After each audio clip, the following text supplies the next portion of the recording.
Evangelho de Jesucristo, segundo escreveu Mateus, capítulo 24, versículo 3. Todos encontraram?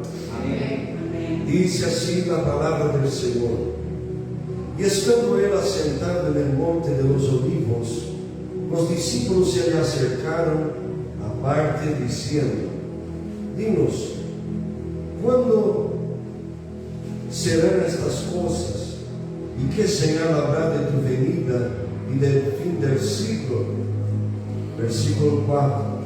Respondiendo Jesús les dijo: Mira que nadie os engane, porque vendrán muchos en mi nombre diciendo: Yo soy el Cristo, y a muchos engañarán, y oiréis de guerras y rumores de guerras. Mirad que no os turbéis, porque es necesario que todo esto acontezca, pero aún no es el fin, porque se levantará nación contra nación y reino contra reino, y habrá pestes y hambres y terremotos en diferentes lugares, y todo esto será principio de dolores. Entonces os entregarán a tribulación y os matarán, y seréis aborrecidos de todas las gentes por causa de mi nombre. Muchos tropezarán entonces y se entregarán unos a otros, y unos a otros se aborrecerán, y muchos falsos profetas se levantarán y engañarán a muchos, y por haberse multiplicado la maldad, o dependiendo la traducción dice la iniquidad, el amor de muchos se enfriará. Versículo 13. Mas el que perseverare hasta el fin, este será salvo, y será predicado este evangelio del reino en todo el mundo para testimonio a todas las naciones, y entonces vendrá el fin. Cierra tus ojos una vez más, Señor. Confirma tu misericordia y tu palabra sobre nosotros en esta noche. Que tú puedas hablar todo lo que tú quieras, Señor, y que toda resistencia, Señor, en el mundo espiritual caiga por tierra en el nombre del Señor Jesucristo. Que el enemigo no robe la palabra que tú tienes para nuestros corazones, y que nosotros tampoco descuidemos de ella a punto de la perdernos. Guárdanos en ti, Señor, que esta palabra sea vida, alimento, un despertamiento para cada uno de nosotros. Así te pido, habla con nosotros te pedimos en el nombre de Jesús. Amén. Amén. Tome asiento, alabando, glorificando al Señor. Mis hermanos, nosotros estamos en un seminario, en una serie de mensajes hablando sobre el tema más que vencedores, y nosotros hablamos con mucha dificultad viernes pasado sobre lecciones sobre las riquezas, y yo corté el pedazo que dio para nosotros escucharnos bien, y ya está en YouTube para que usted escuche sobre las verdades bíblicas relacionadas a las riquezas, porque el apóstol Pablo enseñó a Timoteo en el capítulo 6, versículo 7 hasta el 10, sobre las riquezas en la vida cristiana, sobre cómo nosotros debemos lidiar, trabajar con ellas, o cuál es la posición de nuestro corazón al respecto de ellas. Creo que te va a bendecir si usted no pudo asistir, no pudo asimilar, puedo decir así, asimilar, entender bien lo que pasó por los problemas que tuvimos aquí. Amén. Tú te acuerdas, ¿verdad? Aleluya. Entonces, mis hermanos, hoy yo quiero hablar con vosotros un poquito sobre algo que creo que es fundamental para el tiempo que nosotros estamos viviendo. Cuando nosotros leemos el capítulo 24 del Evangelio de Mateo, nosotros debemos entender cuál es el contexto que este capítulo trae a nosotros. Jesús está saliendo del templo, se asienta en el monte de los olivos, y después de haber decretado que el templo se iba iba a ser destruido, y las cosas, a respecto de las cosas del fin, que Él iba a entregarse, que Él iba a dar su vida por amor a toda la humanidad, que este era el propósito del cielo. Después de haber dicho los ayes a respecto de los fariseos, que eran aquellos que demandaban de la gente, pero no vivían lo que estaban demandando. Gente que creía que era mejor que las otras personas. Jesús trae palabras de juicio y corrección para ellos. Después de este episodio bíblico, Jesús sale del templo, se asienta en el monte de los olivos, y sus discípulos se acercan. En el versículo 3 que nosotros leemos va a decir claramente sobre eso. Y los discípulos hacen dos preguntas para el Señor Jesús. La primera pregunta está relacionada al templo. Jesús había dicho que el templo que había sido reconstruido por Nehemías, el templo que había sido recibido reformas a través de Herodes, él iba a ser destruido. Y de hecho fue en el año 70 después de Cristo.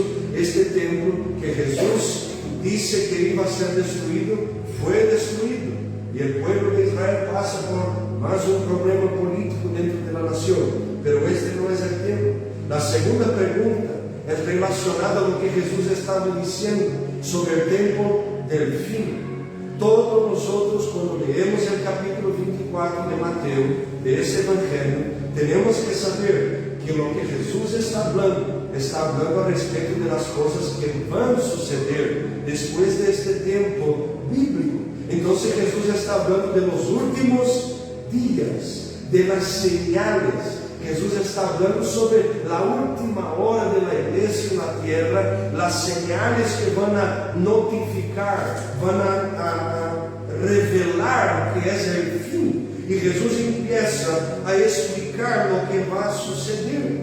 Hay algunos desafíos que nosotros vamos a ver, algunas cosas que van a suceder, algunas señales que nosotros vamos a observar en este texto bíblico, que nos van a ayudar a entender que verdaderamente nosotros ya estamos viviendo. Yo no me atrevo a decir las últimas horas, sino que digo que son los últimos minutos de la iglesia en la faz de la tierra. El tiempo no hay tanto así como nosotros creemos. Ya se acerca la venida del Señor y las cosas están pasando y sucediendo ligeramente. No tenemos más como planear las cosas para el año que viene, porque si nos toca otra pandemia, nos cierran otra vez y ya no sabemos lo que va a suceder. Tenemos ahí la agenda 2030, tenemos la globalización, tenemos el 5G, tenemos tanta cosa que está sucediendo, que si usted se aprofunda, se pone a mirar claramente todas las cosas, ya no nos queda mucho. Ya se habla de un gobierno único, ya se habla de una moneda única, ya se habla de muchas cosas. Y nosotros tenemos que saber y entender y discernir que el diablo está trabajando con nosotros, intentando no quitar nosotros de la iglesia. No es este el trabajo del diablo, sino que es distraer nosotros aquí en la casa de Dios, haciendo nosotros creer que estamos en el camino, pero con nuestro corazón frío, alejado del Señor. Y Jesús está hablando sobre estas señales. Quiero que usted ponga atención en el versículo 13. Mas el que persevere hasta el fin, este será salvo. Jesús está hablando sobre los desafíos de la perseverancia en el tiempo del fin. Y es sobre eso que nosotros vamos a hablar en esta noche. Sobre venciendo los desafíos de la perseverancia en el tiempo del fin. Entonces Jesús empieza a explicar a los discípulos, antes que yo entre en esta enseñanza, para que nosotros hablemos cuáles son los señales y desafíos en el tiempo del fin. Quiero que usted entienda una cosa. Solo esto ya nos enseña dos cosas principales, que nosotros vamos a enfrentar desafíos. Habrá desafíos en el tiempo del fin. La vida no será un cuento de hadas. No será fácil ser cristiano. No será una cosa que nosotros, ay mira, yo voy a tomar la decisión de ser cristiano y no voy a tener problema ninguno más. no será así. Lo que Jesús le está diciendo es que será difícil, será duro, que van a entregar unos a los otros, que nos van a matar, que ya hicieron eso en la historia, pero eso volverá a suceder. Pero lo que Él está diciendo es aquel que perseverar hasta el fin, aquel que continuar. Tenemos un enfoque entonces, vencer los desafíos que quieren estorbar nosotros, impedir nosotros de perseverarmos. Y la segunda cosa que está revelando, primero, que vamos a encontrar desafios. La segunda es que hay gente que va a caer en el medio del camino. Hay gente que no va a soportar. Y literalmente la palabra perseverar en el griego que Jesús se está refiriendo significa permanecer, pasar por, soportar, aguantar tentaciones, provaciones, tener coraje, aceptar pacientemente, sufrir, permanecer hacia atrás, o sea, resistiendo, como si alguien estuviera haciendo fuerza contra ti y usted está aquí, soportando, resistiendo, no volviendo hacia atrás, sino que aquí firme como una pierna de apoyo, resistiendo y soportando esta presión, este embate, esta lucha, esta prueba. Entonces tenemos que entender, vamos a pasar por estas señales, estos desafíos, y va a suceder que personas van a caer en el medio del camino. Yo te cuento cosas aquí. La gente que empezó conmigo, que me duele el corazón, pero muchos de los que empezaron conmigo hoy no son cristianos. Y yo sé que mucha gente que empezó contigo en el día que usted entregó su vida al Señor, también lo permaneció. ¿Por qué? Porque es difícil perseverar. ¿Cuáles son los desafíos que tenemos que vencer?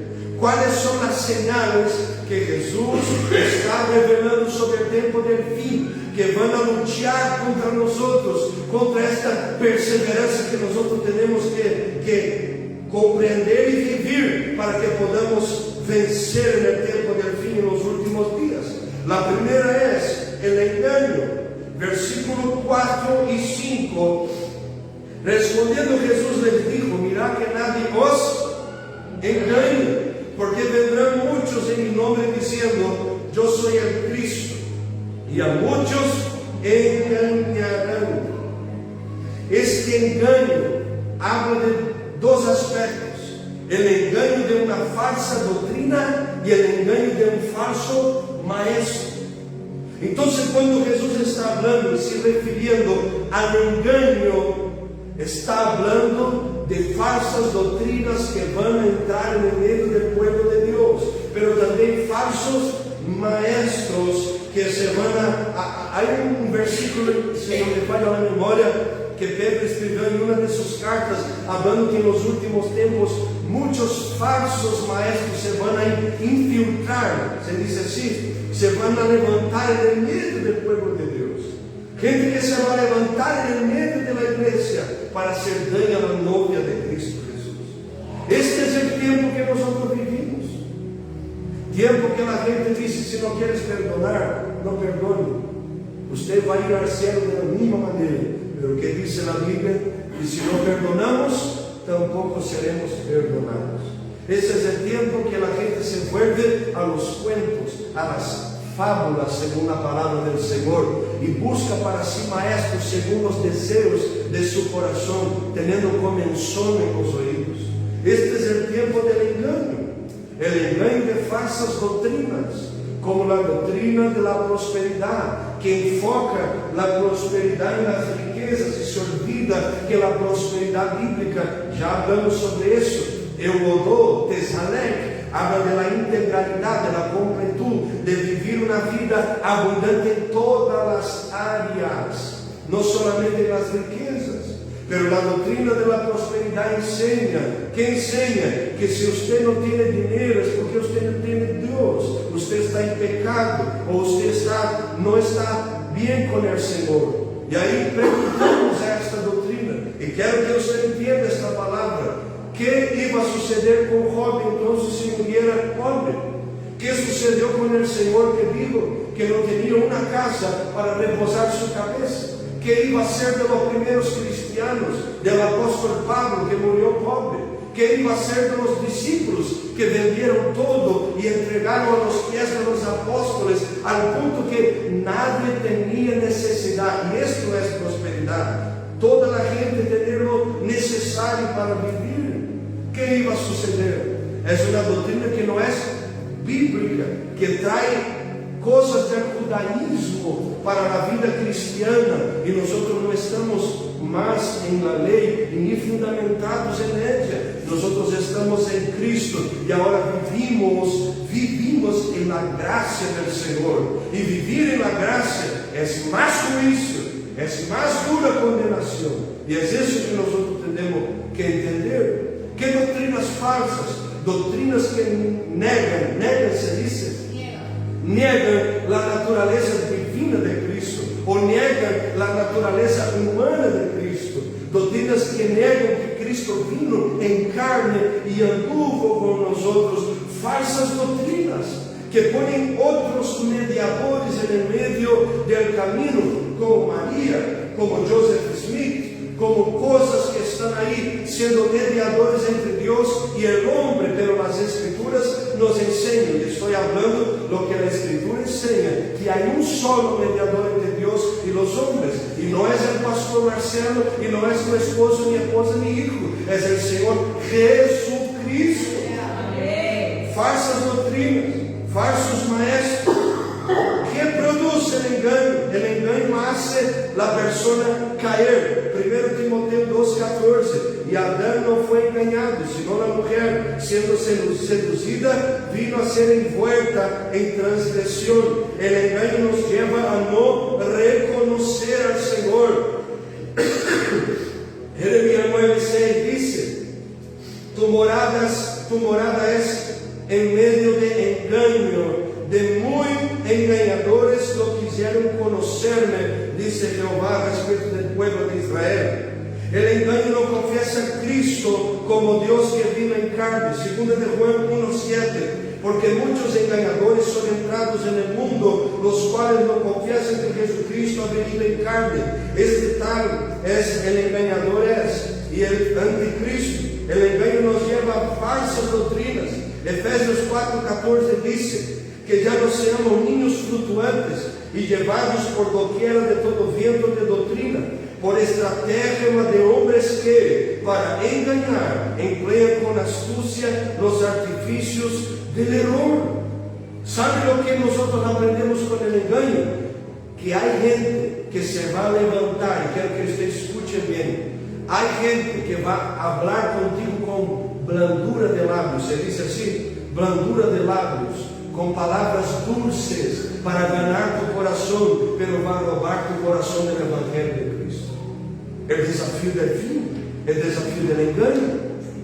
Aprova tu pecado, aprova tu conduta equivocada de la palabra de Dios, aprova las rebeldías que te apartan del Señor, aprova la frieza espiritual, aprova porque quiere ganar usted y no tu alma para Cristo Jesús.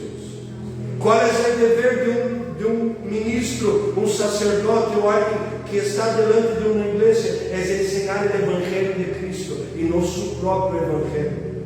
Y es por eso que el apóstol Pablo va a decir, porque hay muchos que tienen como sus dioses el vientre, sus antojos, sus deseos. Esta gente va a tener estrategia para engañar y emplear con astucia los artificios del error. O sea, va a intentar quitarte, van a hacer visitas en tu casa, te van a tratar bien, quieren ganar usted. Valore, y yo voy a hablar eso sin temor, valore el lugar que te contraría, que te enseña las palabras que te llevarán al cielo. Valore el lugar que te predica la palabra, no lo que usted quiere, no lo que usted te da la gana. Valore lugares donde usted escucha palabras como estas para vencer los desafíos desafios del fin, para vencer lo que quiere robarte del cielo, porque todo esto va a pasar. Los engañadores van a pasar, los fraudulentos van a pasar, los falsos maestros y falsas doctrinas van a pasar, pero tu alma y la mía va a tener solamente dos caminos: o vamos al cielo porque soportamos y perseveramos los desafíos del fin, o vamos al infierno porque abrimos nuestra alma para lo que nos más gusta mientras estamos aquí en esta tierra. Y nosotros tenemos que entender eso. Quien engaña cae en el engaño. Segundo Timoteo 3:13. Mas los malos hombres y los engañadores irán de mal en peor, engañando y siendo engañados. ¿Tú crees que no habrá juicio?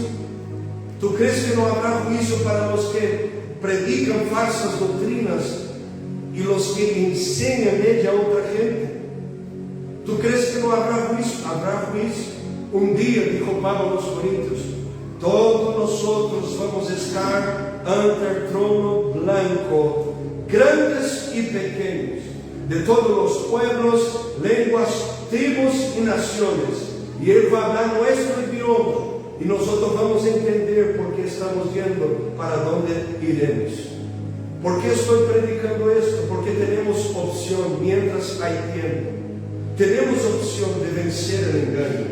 Tenemos opción. Jesús dijo, Mateo capítulo 24, versículo 4, y respondiendo Jesús, mirad que nadie os engañe. Ponga atención en lo que estás escuchando.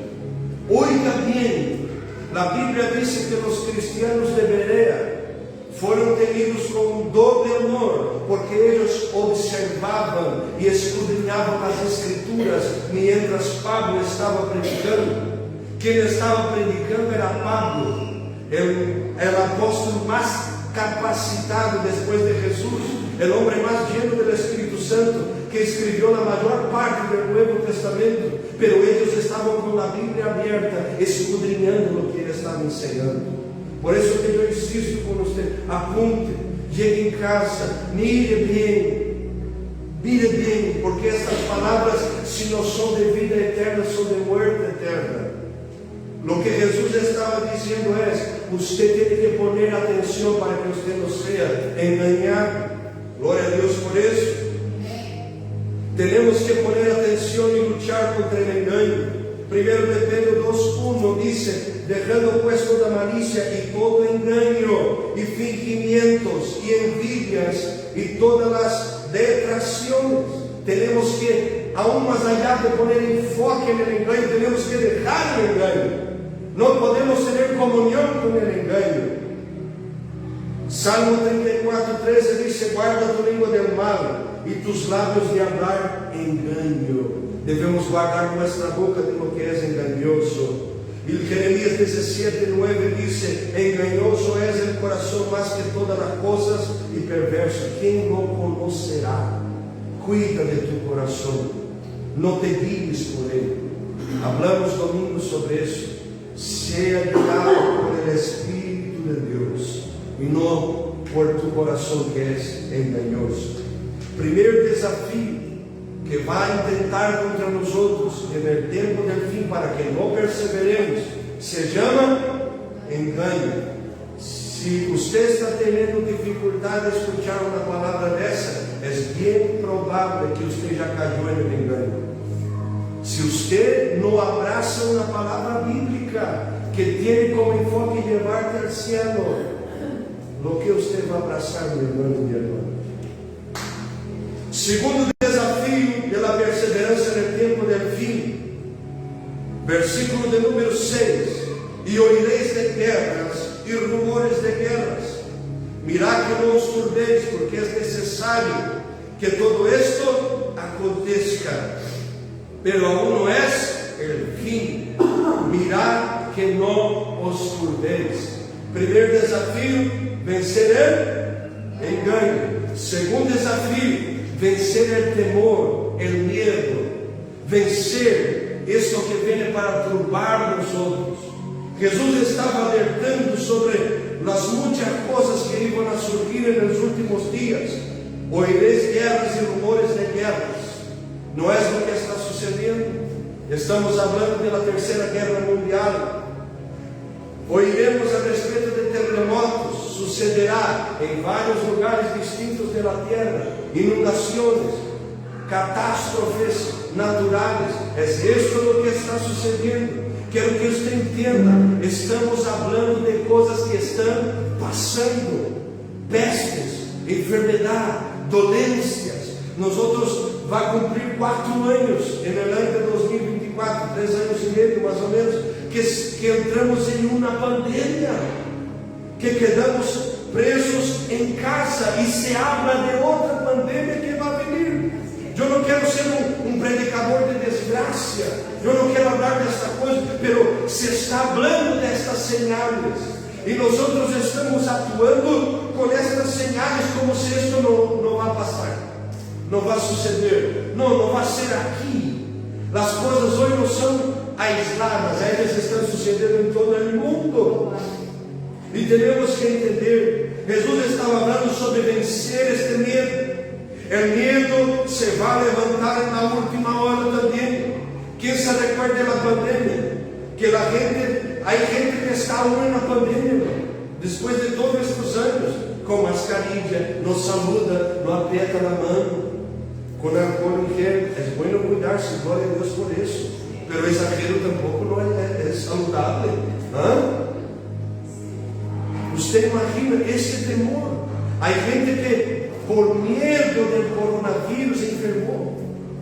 Você sabia? Teníamos uma irmã em Brasil, mientras estávamos allí, ela tinha Covid. Mientras ela não soube o que tinha, estava bem.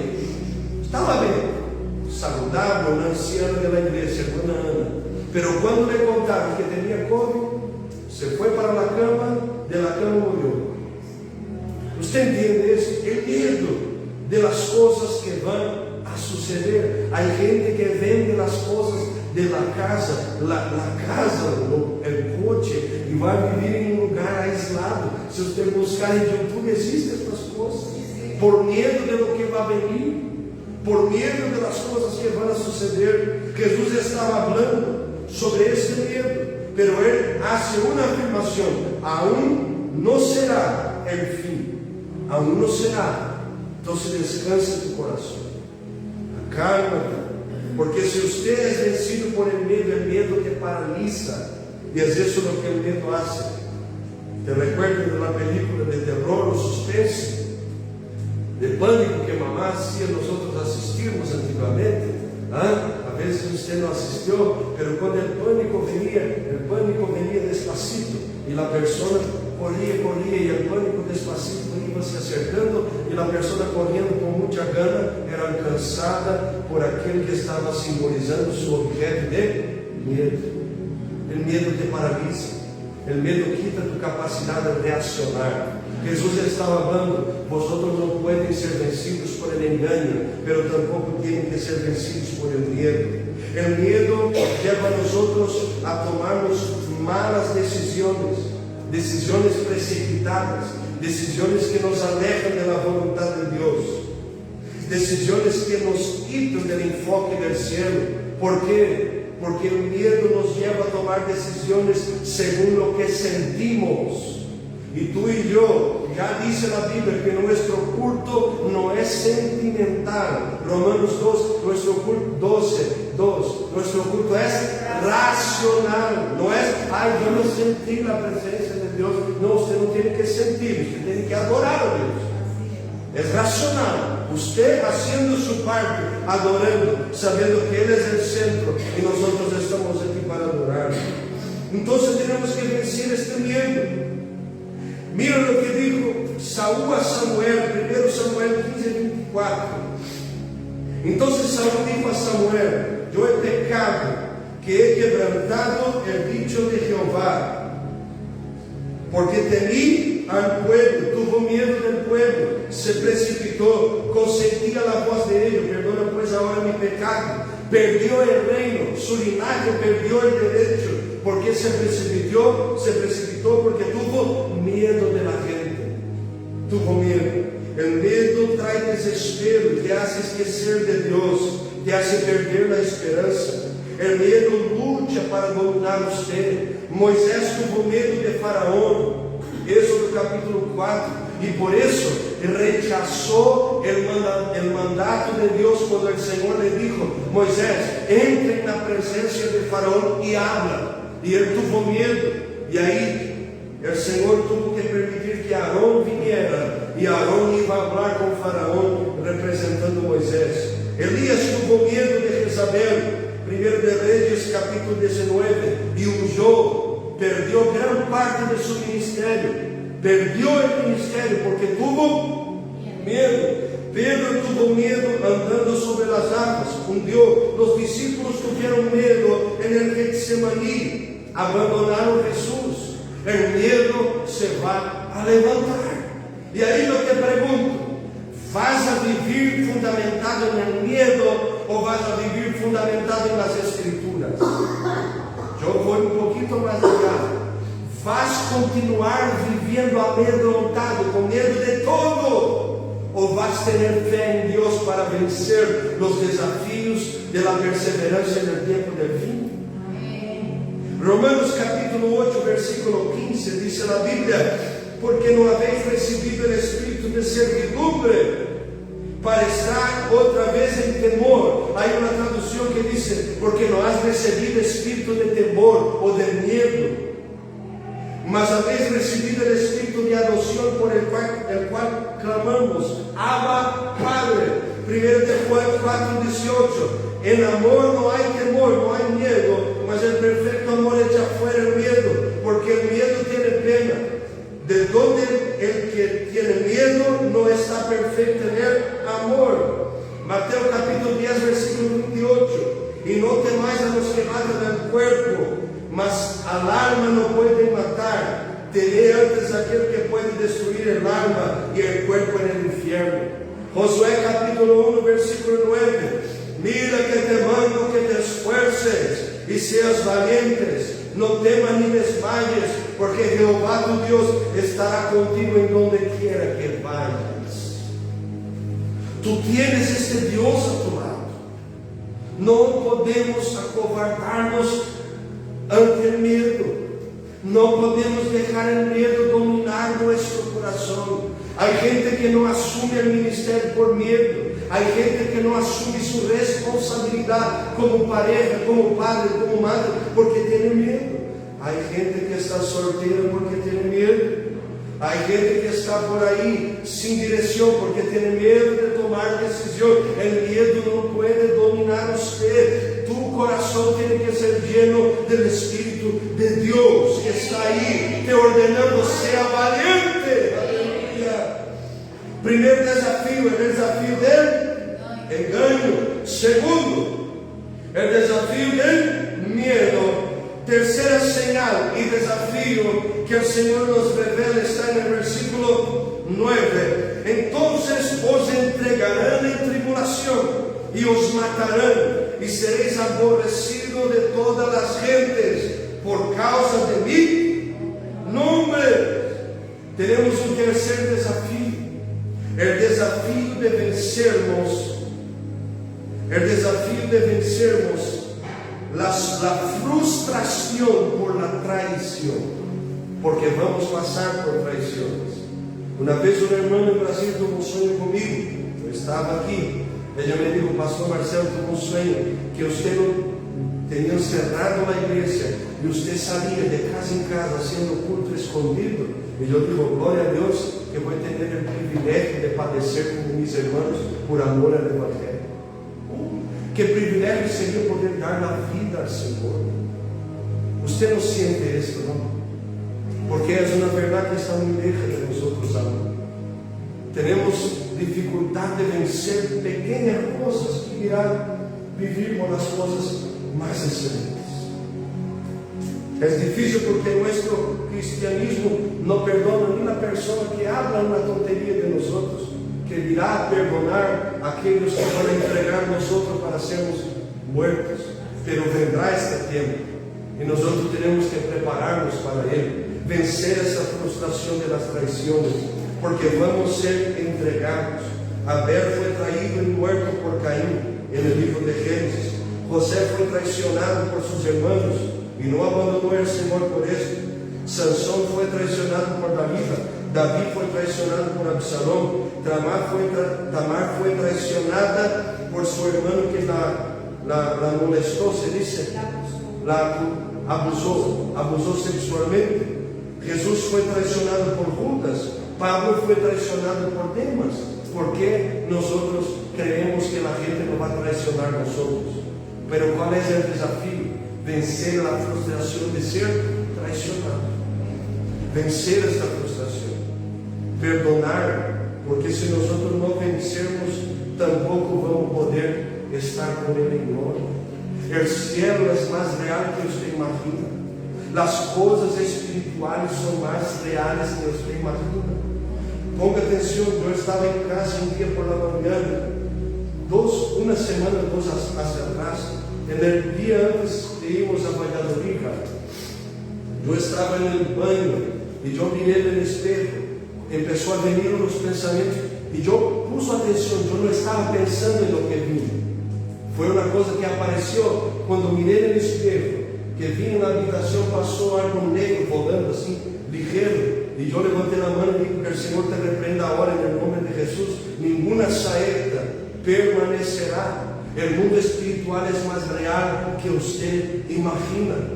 Hay cosas que te son pesadas de vivir en el Evangelio, porque el diablo está luchando para traer sueño espiritual para tu vida, para que usted no congregue, para que usted no permanezca, para que usted no persevere, para que usted no viva la vida que Dios te llamó a vivir, para que usted no vaya al cielo. Ele está luchando por tu alma ahora. Ele está perseverando para que usted se pierda, para que usted se ahogue en la frustración, para que usted se enfoque más en las cosas que hicieron que en las cosas que el Señor ya tiene hecho. Ele está luchando. Y la pregunta que yo te hago en esta noche, si usted entiende esta palabra como un antídoto del cielo, es: usted va a ser vencido por las frustraciones en el tiempo del fin. Tú puedes ser abandonado, olvidado, puedes ser despreciado, pero esto no te da motivo ninguno para quitar tu enfoque y tu mirada del Señor. Tú tienes ejemplo en la Biblia, tú tienes ejemplo en la vida de muchos millares de cristianos que vieron sus hijos siendo muertos, entregues en coliseos, siendo crucificados de cabeza para abajo. Tú tienes ejemplo de gente que entregó su vida para que usted pudiera tener el privilegio de escuchar esta palabra hoy. Ellos no murmurarían por estar en el culto. Ellos no murmurarían por estar aquí adorando a Dios. No tenían como peso estar 2 horas en la casa de Dios. Para ellos no sería algo difícil, sería un honor. Estamos aquí hoy y estamos padeciendo porque no tenemos dinero para saciar nuestras codicias. Y hay hermanos nuestros que no tienen derecho ante el gobierno para comprar comida, para alimentar su familia, porque son cristianos. El desafío de la frustración, de la traición, usted y yo vamos a pasar por eso y tenemos que vencer. Yo te pregunto, si usted no está disponible para vencer las cosas pequeñas, ¿cómo vamos a tener fuerza para luchar con las grandes? La noticia no es buena. Las cosas se están apresurando. La Biblia dice que la longanimidad del Señor, Él va a abreviarla para que nadie se pierda. Porque en los últimos días, si Él no abrevia los tiempos, hasta mismo los escogidos se van a perder. De tan difícil que la cosa va a ser. ¿Cómo está tu cristianismo, mi hermano? Estamos aquí en esta noche, tú y yo, siendo desafiados por el Espíritu Santo, a pararnos de nos acovardar, a mirarnos los desafíos y vencernos. Vamos tomar Santa Cena domingo, peleados, chismeando, mintiendo, no sabendo vencer la frustración de la traición. Vamos tomar la Santa Cena viviendo un cristianismo egoísta, porque não sabemos o que é a palavra de Deus, porque o dia que você conozca o Evangelho de Cristo, você vai ter vergonha de viver da maneira como está vivendo. Romanos capítulo 8, versículo 8 ao 28 diz: e sabemos que a los que a Deus amam, todas as coisas lhe ajudam a bem, e é a saber, a los que conforme ao propósito são chamados.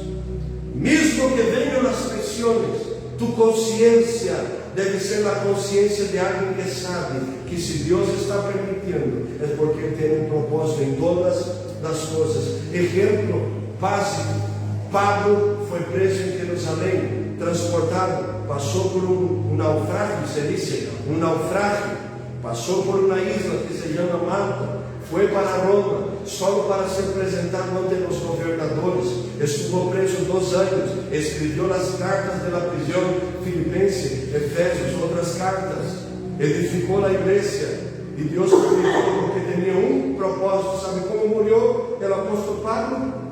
Degollado.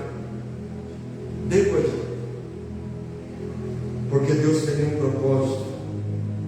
Temos que vencer. Gálatas 6:7 diz: não os enganeis. Deus não pode ser burlado. Não podemos burlar-nos. Não podemos enganar-nos. Não temos força para pelear contra Ele. Temos que vencer.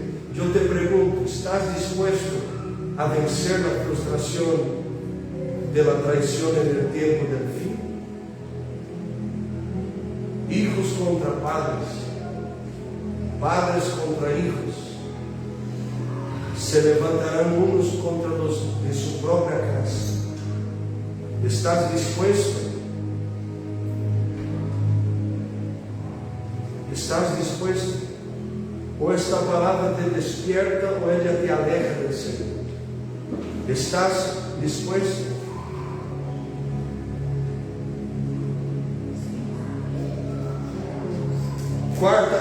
Quarto desafio do tempo do fim. Primeiro, vencer o engano. Segundo, vencer o medo. Terceiro, vencer a frustração da traição.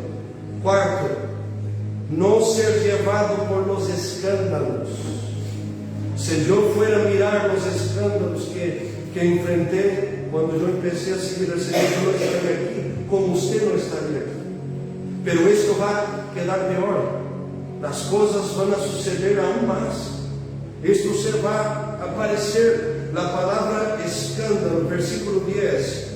Muitos tropeçarão entonces e se entregarão uns a outros, e uns a outros se aborrecerão. A palavra escândalo vem do grego escândalo, que significa poner uma pedra de tropiezo en el camino de alguien. Muitos escândalos, muitas pedras de tropiezo en el camino de la vida cristiana se estão levantando. Pero en el tiempo del fin, Jesús está hablando que esto va a suceder. Este escândalo é algo que vai suceder. Mateus 18:7. Ai del mundo por los escândalos, porque necessário é que venham os escândalos, mas ai de aquele homem por el qual viene el escândalo. Jesus está dizendo: os escândalos vão revelar os que são de Deus e os que não são.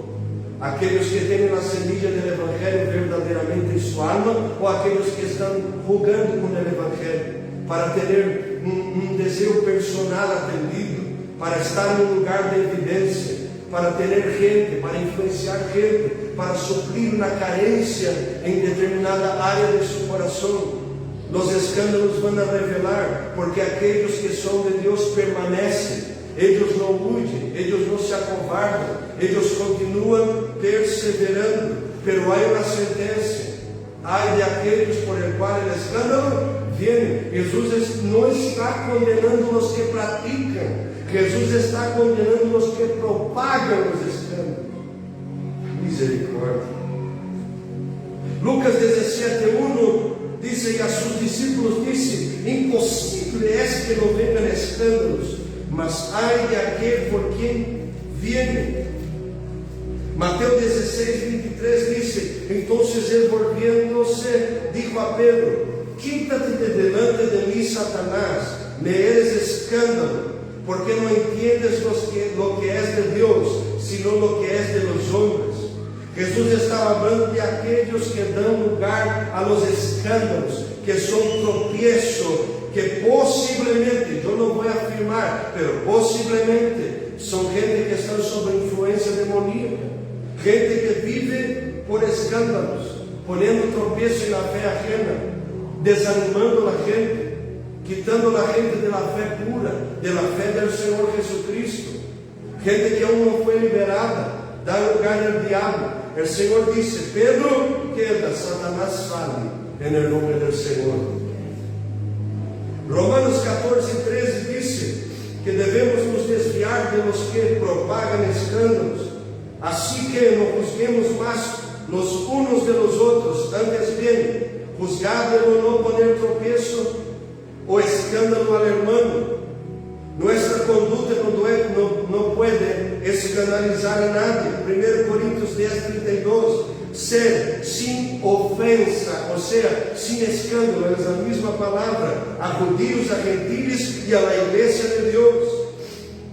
No podemos escandalizar hasta la venida del Señor. Filipenses 1:10, para que discernáis lo mejor, que seáis sinceros y sin escándalo, sin ofensa, para el día de Cristo. Debemos luchar para no escandalizar a los más débiles. 1 Corintios 8:9, mas mirad que esta vuestra libertad no sea tropezadero a los que son flacos. 2 Corintios 6:3, tenemos que tener un ministerio que no pueda cargar escándalos, no dando lugar a nadie, no dando a nadie ningún escándalo, porque el ministerio nuestro para que el ministerio nuestro no sea vituperado. Los escándalos se van a levantar, pero tú y yo estamos siendo advertidos. Continúe mirando a Jesucristo, persevere hasta el fin. Quinto lugar, vamos vencer el engaño en el nombre de Jesús.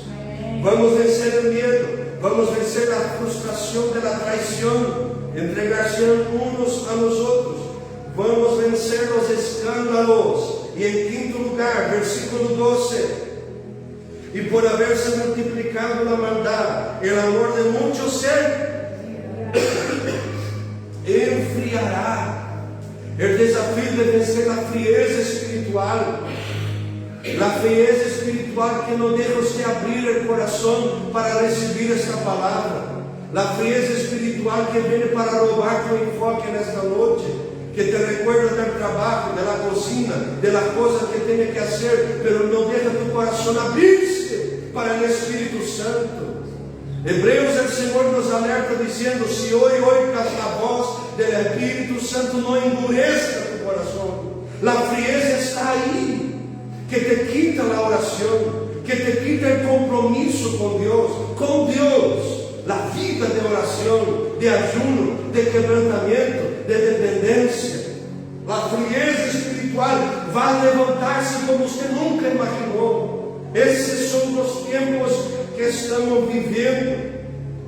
La frieza espiritual es algo tan serio para los cristianos que el apóstol Pablo, escribiendo a los Tesalonicenses capítulo 2, versículos 3 y 4, él va a decir que ella se relaciona con el espíritu del anticristo. Segundo Tesalonicenses 2, 3 y 4 dice: no os engañe nadie en ninguna manera, porque no vendrá sin que venga antes la apostasía. Va a venir la apostasía primero y después el hijo de la perdición. ¿Entiende eso? Primero viene la frieza y después el anticristo. Si nosotros somos vencidos por la frieza espiritual, seremos fácilmente vencidos por el anticristo. La frieza espiritual se levantará. Va a venir tiempos de frieza espiritual. 1 Timoteo 4:1 dice: empero el Espíritu dice manifiestamente que en los venideros tiempos algunos apostatarán de la fe, escuchando a espíritus de engaño y doctrinas de demonio, que con hipocresía hablan mentira, teniendo cauterizada la conciencia, que proibirán casarse y mandarán abstenerse de las viandas que Dios creó, para que con hacimiento de gracias participasen de ella los fieles y de los que han conocido la verdad. Va a haber gente que va a seguir la frieza espiritual, aún más allá de vivir este tiempo. Segundo Timoteo 3:1 dice: esto también sepas, que en los postreros días vendrán tiempos peligrosos, días de frieza, porque habrá hombres amadores de sí mismos, seguirán un evangelio egoísta y no el evangelio de Cristo. Porque Cristo, cuando los contraría, ellos abandonan Cristo y continúan con sus falsas doctrinas. Ávaros, gente que no tiene generosidad, vanagloriosos, gente que busca reconocimiento propio, soberbios, detratores, desobedientes a los padres, ingratos, sin santidad, sin afecto, desleales, calumniadores, destemplados, crueles, aborrecedores de los buenos, traidores, arrebatados, hinchados, amadores de los deleites más que de Dios, teniendo apariencia de verdad, mas habiendo negado la eficacia de ella. A estos evita. Es eso lo que Pablo está diciendo. Y él va a continuar diciendo: ellos entrarán en las casas. Es este el tiempo que usted está viviendo, y usted está siendo influenciado, yo también, a sermos este tipo de gente que no oye el Espíritu Santo, gente amadora de sí mismo, gente que abre el corazón para la frieza espiritual, pero no abre para el propio Cristo, que habla por medio de su Espíritu, para que nosotros venzamos los desafíos de la perseverancia en el tiempo del fin. Está difícil ahí, de gloria a Dios, porque el cielo está hablando. La frieza quiere llevarte a una muerte espiritual sin condiciones de arrepentirse. Hay gente: yo me voy, yo dejo al Señor, después cuando vea que estoy en los últimos días, yo vuelvo para los caminos. Entonces yo te pruebo en la Biblia que eso no existe. Hebreos 6:4 dice: porque es imposible que los que una vez fueron iluminados y gustaron el don celestial y fueron hechos partícipes del Espíritu Santo, y asimismo gustaron la buena palabra de Dios y las virtudes del siglo venidero, y recayeron, sean otra vez renovados para arrepentimiento, crucificando de nuevo para sí mismos el Hijo de Dios y exponiendo a vituperio. El escritor a los Hebreos está hablando de gente que conoció la palabra, fue ministrado por el Espíritu Santo, probó de los dones espirituales, pero continuó en la práctica del pecado, continuó recayendo, se levanta pero cae. No es gente que es débil, que intenta pero no consigue, es gente que por su propia gana vuelve al pecado y después quiere venir al Señor. La Biblia dice que es imposible que sea renovado para arrepentimiento. Y yo te pregunto, la frieza está intentando llevarte a este camino. Usted va a seguir este camino. La frieza quiere llevarte al pecado y a sus consecuencias inevitables. Hebreos capítulo 10, versículo 26-27. Porque si pecáramos voluntariamente después de haber recibido el conocimiento de la verdad, ya no queda sacrificio por el pecado, sino una horrenda esperanza de juicio y hervor de fuego que ha de devorar a los adversarios. Si usted peca voluntariamente, usted tiene una doble condenación, porque usted conoce la palabra. ¿Sabe lo que es Dios te liberar de algo y después usted volver a practicar? ¿Qué dice el Señor? La casa limpia, que está limpia, arreglada, y una vez que la persona es liberada, el espíritu inmundo sale, pero viene otra vez con 7 más para entrar en esa casa, y encontrando ella abierta, sin dueño, va a llevar a esta persona a vivir cosas peores de lo que vivió 7 veces más. Tenemos que luchar. La frieza te hace volver a vivir aún peor de lo que cuando usted no conocía a Cristo. Segundo de Pedro 2:20, ciertamente si habiéndose ellos apartado de las contaminaciones del mundo por el conocimiento del Señor y Salvador Jesucristo, o sea, usted conoció al Señor y se apartó de la práctica mundana, y otra vez, volviéndose en ellas, son vencidos, sus postrimerías les son hechas peores de los principios, o sea, su estado actual es peor de lo que vivió antes, porque mejor les hubiera sido no haber conocido el camino de la justicia, que después de haberlo conocido, tornarse atrás del santo mandamiento que les fue dado. Pedro está alertando a la iglesia, en la última hora vamos a luchar contra esto. La frieza quiere hacer usted vivir. Si usted vivió una vida sin el Señor, usted no puede volver a ella, sino la cosa va a quedar bien peor de lo que era, y ese no es el problema. El problema es que usted ya conoce la palabra, y el juicio va a ser mayor. Seremos probados de toda la manera, por la frieza también, pero no podemos desanimar. Segundo Coríntios 4:8 dice: estando atribulados em todo, mas não angustiados, em apuro, mas não desesperados. Pablo está dizendo que foi provado em todo, e ele também vai dizer que foi provado mais allá de suas forças. Vas a ser provado, pero não podemos cair em tentação. Mateus 26:41 dice: velá y orá, para que no entréis en tentación. El espíritu a la verdad está presto, mas la carne enferma.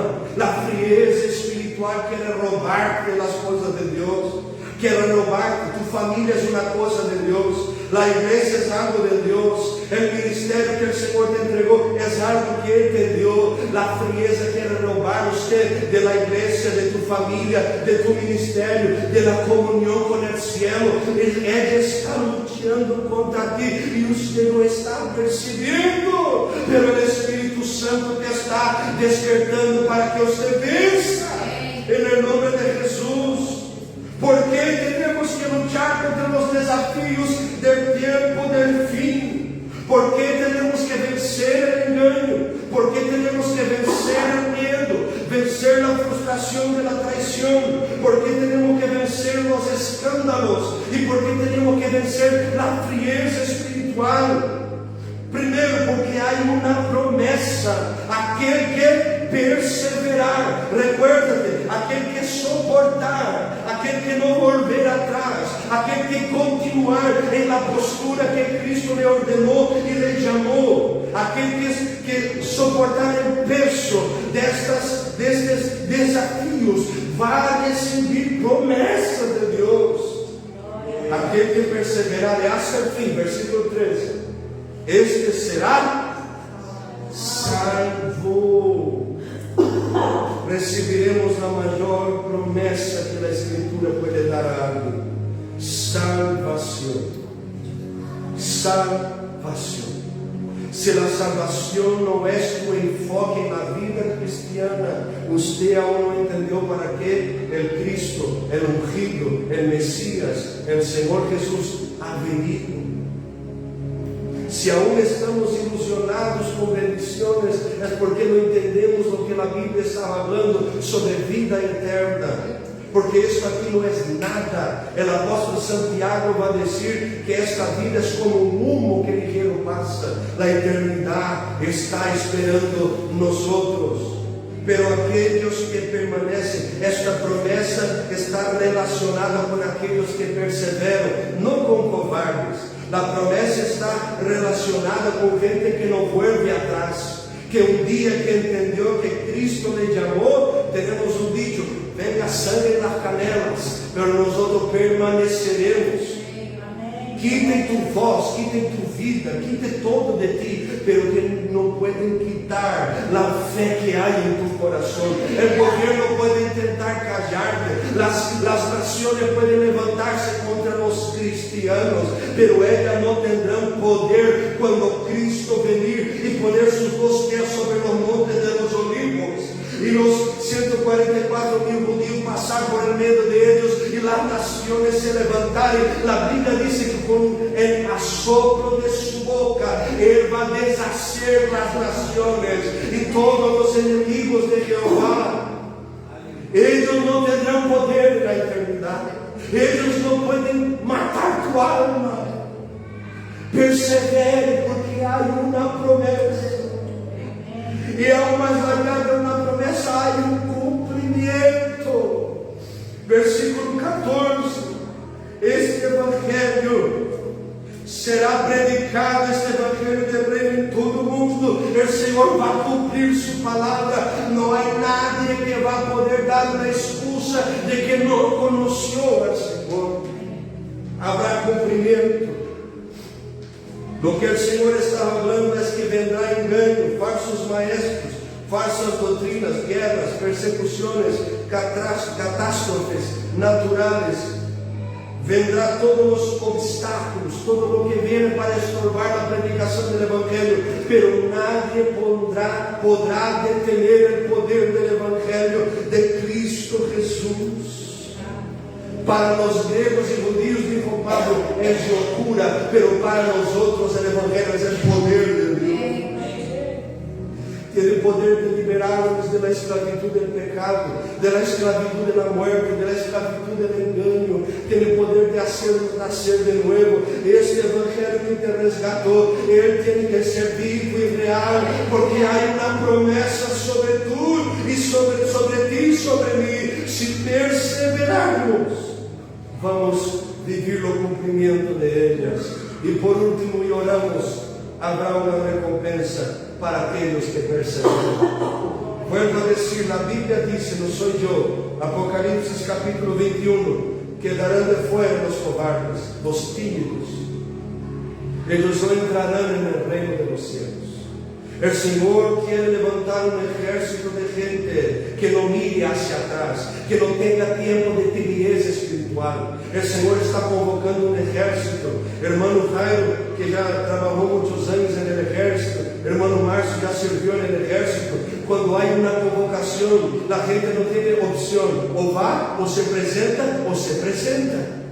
Y lo que yo estoy diciendo es, hay una convocación del cielo en estos días. Y el Señor está llamando gente valiente, gente que no vuelve atrás, gente que no está en la mitad del camino. Si está en la mitad del camino, no está en el camino. Luego no anda en el camino, no vive en el camino y no puede guerrear por el camino. Tenemos que entrar en el camino. El Señor está preguntando a nosotros en esta ciudad, ¿dónde están mis valientes? Que van a luchar en el tiempo del fin para perseverar, para no retroceder, para permanecer venciendo los desafíos que se levantarán.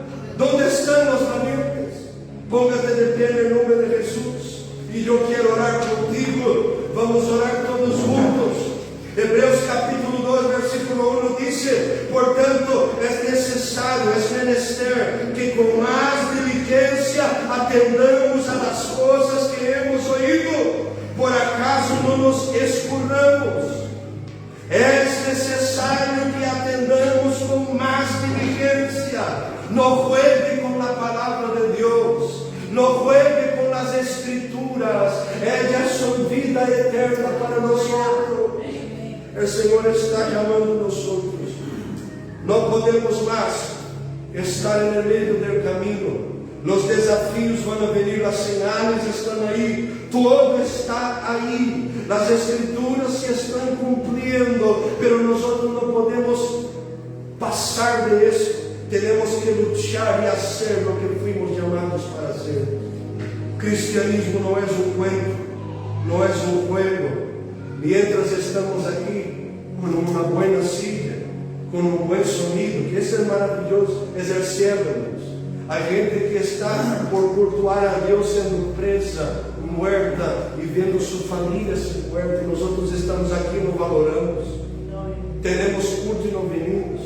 Tenemos oportunidad y no valoramos. Tenemos palabra y no abrimos el corazón para ella.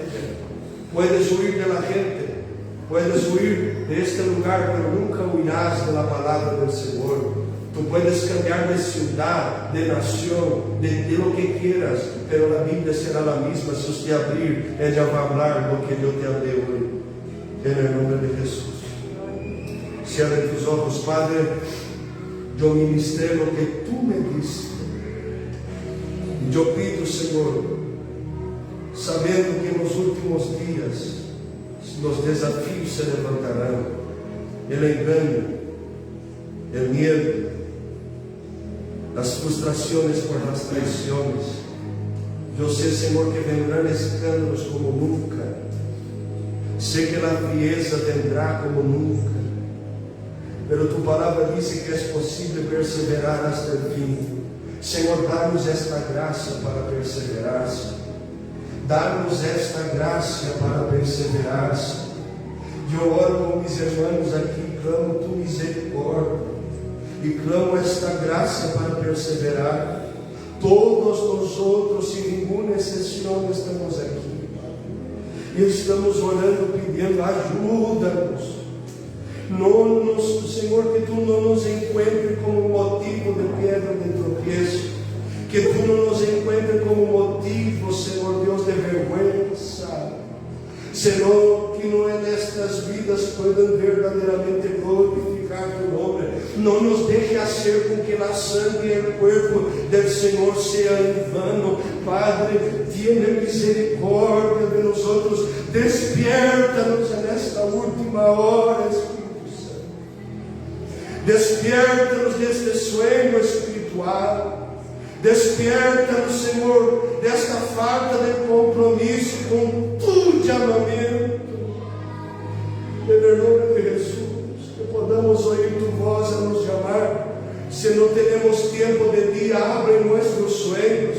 Se não damos ouvidos a tu voz, sacude nossa estrutura. Quita lo que necesita ser quitado, Senhor, pero despierta-nos para viver esta palavra, para viver o Evangelho, para não julgar por el Evangelho, para não passarmos pelas coisas que o Senhor nos está demandando nesta noite.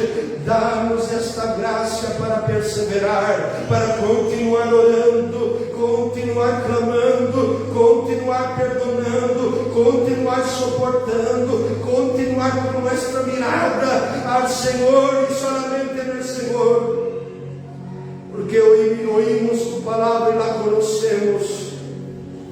Mirad hacia mí y seréis salvos todos los pueblos de la tierra. Senhor, queremos el cielo, ayúdanos a llegar allá. Yo oro, Senhor, y pido en el nombre de Jesús. Amén.